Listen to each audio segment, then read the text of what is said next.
अपनी winter vacations enjoy कर रहे होंगे। तो आज मैंने डिसाइड किया कि मैं जो हूँ डॉन न्यूज़पेपर का रिव्यू पब्लिश करूँ। एक्चुअली लास्ट 2 डेज़ से मैं एब्सेंट था, तो sorry for that. Actually last 2 days से मैं शिफ्टिंग में कुछ बिज़ी था। तो जैसे कि आप सब जानते हैं कि मैं शिफ्ट कर रहा हूँ अपनी सिटी से किसी और सिटी, जो कि एक सरप्राइज़ है। इंशाल्लाह आपको वो सिटीज़ की मैं व्यूज़ चेक कराऊँगा, दिखाऊँगा, तो आपको वो सरप्राइज़ जो है शो कराऊँगा। अच्छा, चलें, let's start our work which is really important to know the current affairs. So जैसे कि आप जानते हैं कि फ़र्स्ट ऑफ ऑल हम मेट्रो सेंट्रल को देख लेते हैं आज के पेपर में। The paper of 2 PTI ticket aspirants snatched. As we all know that PTI people are in a great trouble nowadays because yeah, this is clear. because the reason is that they got not a lot of attentions because they are not the favorite of some sectors of Pakistan. So let's move on. Acha. Parvez Ilai likely to file paper for 6 seats. That's really nice. Lahore High Court orders action against doctors for strikes. Hassan be allowed to file paper mother's plea against PIA privatization. High Court can't intervene in private disputes. Explosives thrown into ex-Chief Justice of Pakistan Chaudhry Nisar. 2 policemen injured. Lahore 2 policemen were injured when an unidentified attacker threw explosive into the house of former Chief Justice of Supreme Court Saqib Nisar in Ahmed block of Garden Town. The former Chief Justice of Pakistan and his family were in the house when the incident occurred. However, they remained unhurt. Shortly after the incident, Hakim Nisar told media person that he and his family members remained safe as they were inside the house while the attacks was carried out at the main entrance where the police personnel were discharging their duty. As per initial inquiries, it was not clear which sort of explosive was used. Mr. Nisar has been in controversy for his role in the ouster of Prime Minister Nawaz Sharif. Lahore Operations DIG Ali Nasir recently told Dawn that 2 policemen were discharging their security duty at the residence of former Chief Justice of Pakistan got injured in the attack. Justice retired Sakim Nisar and his family remained safe. Shahbaz Adar get nomination forms on the first day. The police, along with personnel in civils, remained present outside the office of almost all returning officers and reportedly collected data of people getting nomination papers.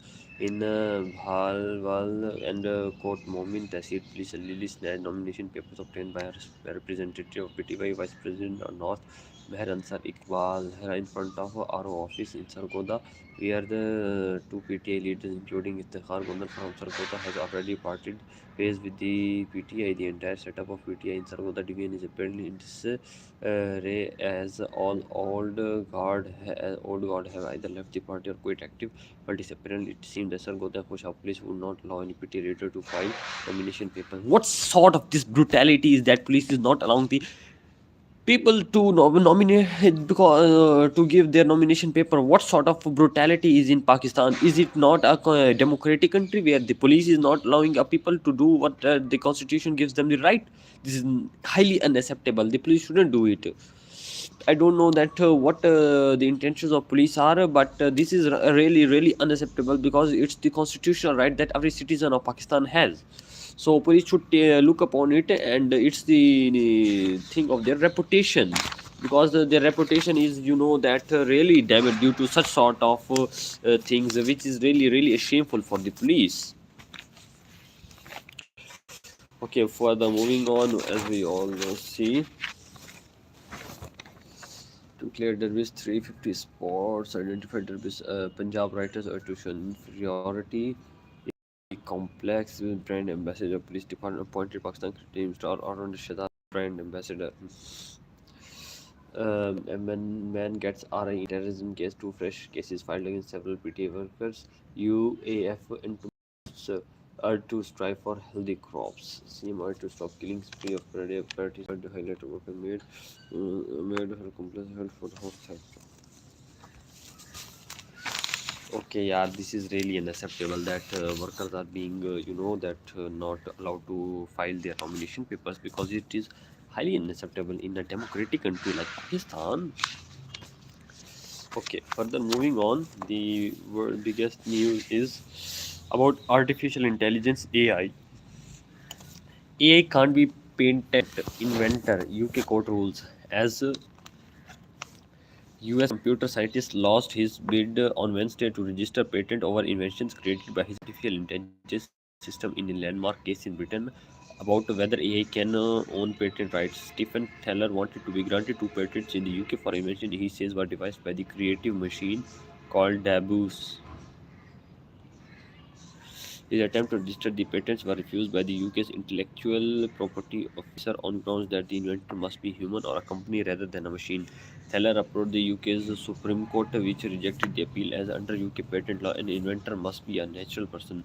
Judge David Kitchen said in the court's written ruling that the case was not concerned with the broader question whether technical advances generated by machines acting anonymously to power AI should be patentable.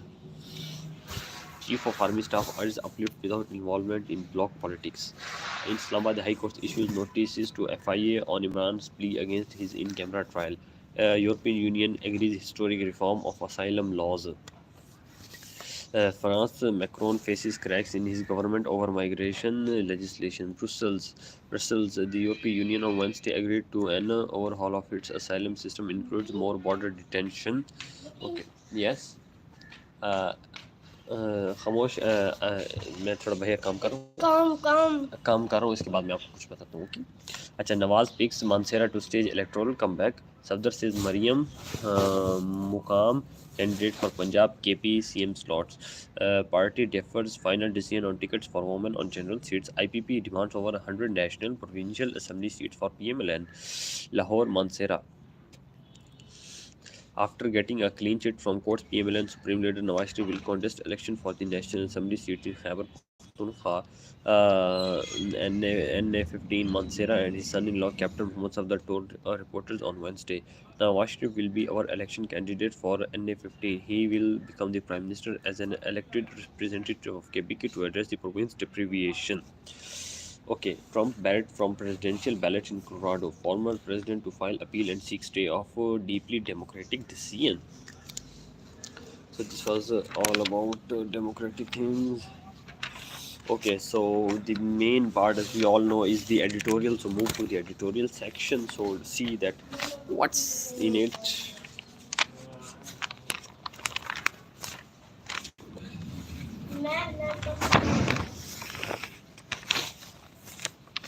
Dawood मेरी बात सुने आप थोड़ी देर के लिए हम side हो जाएंगे एक्चुअली मैं लाइव यूट्यूब पे हूँ तो मैं थोड़ा काम कर रहा हूँ उसके बाद फिर आपको कंसल्ट करता हूँ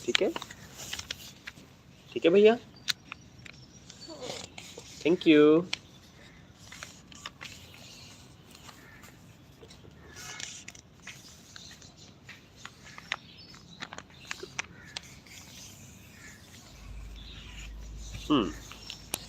So moving ahead,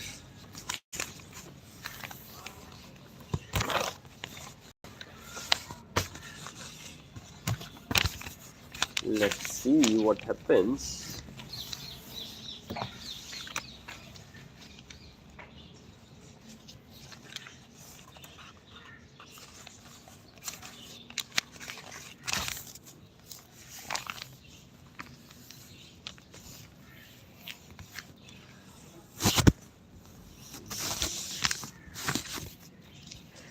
Okay, multiple candidacies. So this is the first editorial section. Where is my ballpoint? In light of the recent consultative meeting organized by the PILDET and UNDP, it is a high time Pakistan political landscape embraced a much needed reform, limiting the number of seats an election candidate can contest. The practice, while not new, has recently sparked debate, especially following PTA chief Imran Khan to contest from its constituencies in last year's by-election. We regret that a private bill introduced last year by Jamaat-e-Islami (MNA) aimed at restricting candidates to not more than two seats was not taken seriously. The lack of progress on his front perpetuates an unfair electoral advantage and a financial burden on the nation. Globally, democratic nations have addressed this issue with pragmatic solutions. India, for example, permits the maximum of two simultaneous candidacies, while Bangladesh allow three. Meanwhile, the UK has completely banned the practice of contesting more than one seat. These measures not only ensure financial prudence but also uphold the fairness of electoral process. In Pakistan, the financial implications of this practice are significant. The Election Commission estimates the cost of about 20.7 million associated with conducting by-elections in constituencies vacated by winning candidates. These expenses borne by taxpayers are hard to justify, especially in a country facing economic challenges. Furthermore, the ability to contest from multiple constituencies creates an inherent imbalance in the poll competition. It favors those with ample resources, often sidelining capable candidates with limited financial means. This disparity goes against the very essence of a democratic system, which should ideally ensure equal opportunities for all aspirants, irrespective of their sentiment. When the elected representatives vacate seats to choose another, it can lead to a sense of disfranchisement among the electorate. This practice not only necessitates costly by-election but also weakens voter trust in democratic process. In the interest of these concerns, a mutual agreement must be reached among political parties to limit the number of constituencies from which a single candidate can contest. This self-regulation would be a significant step forward, ensuring fair play and financial responsibility in the electoral process.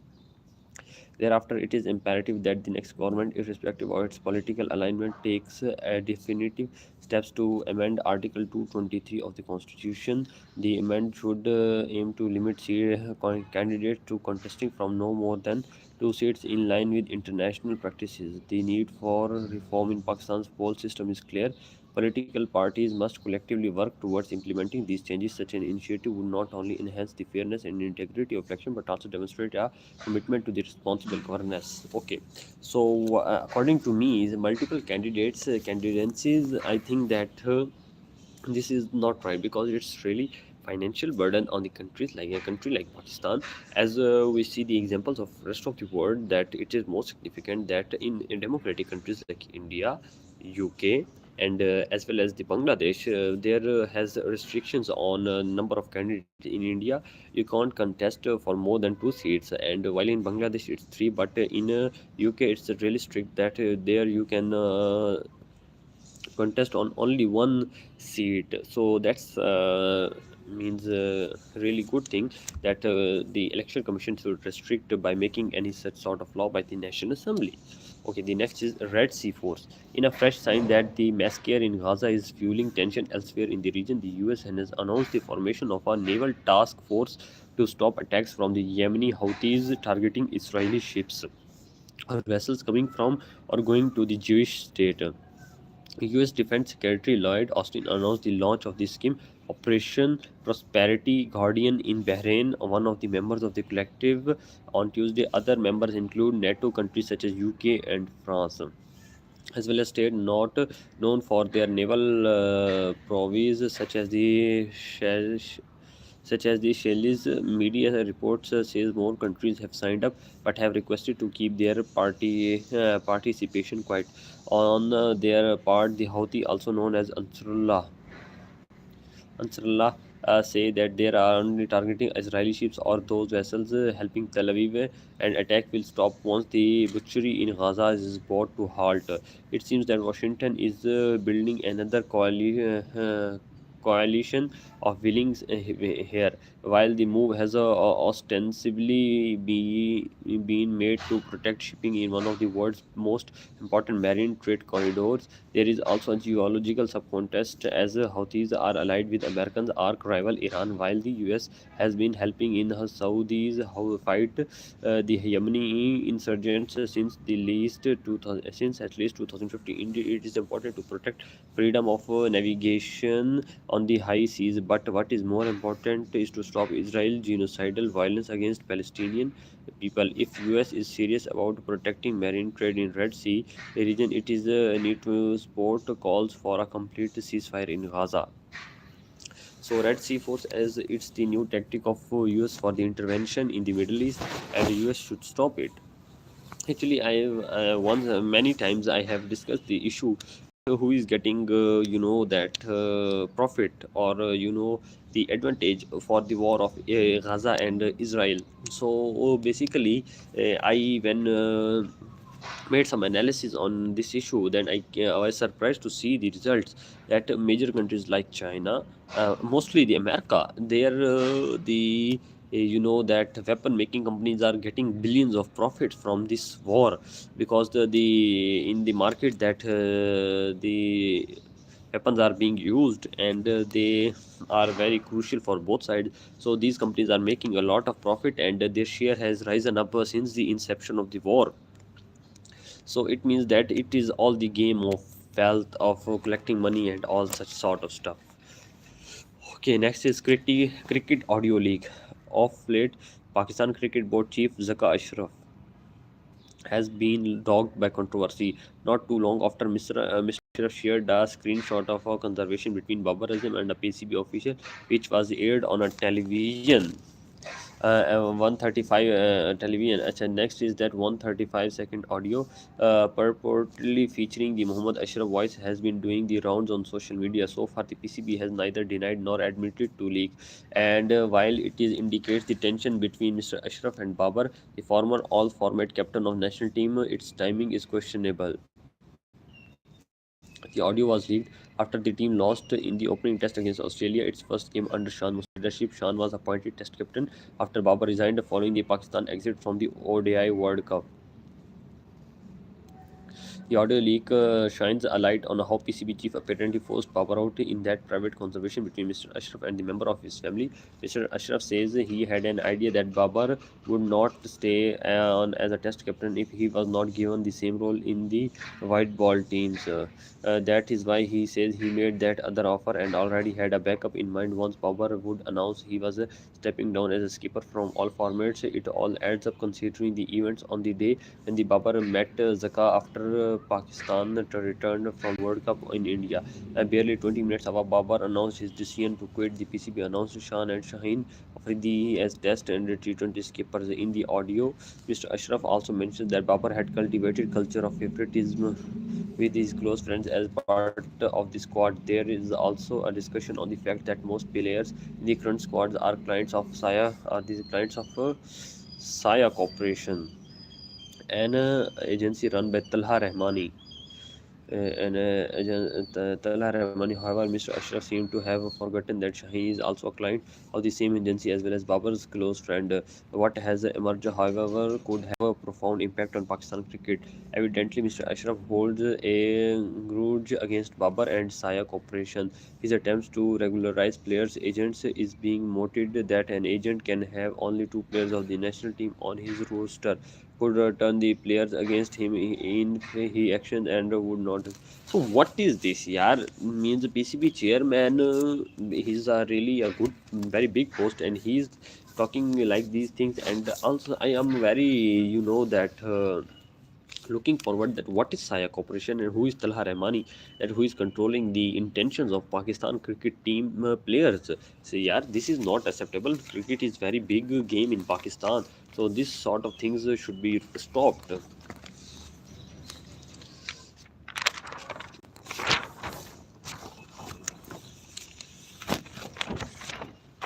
Okay, so further moving on, this was all the news from today, because this was the Dawn Lahore Thursday 21st December 2023 news.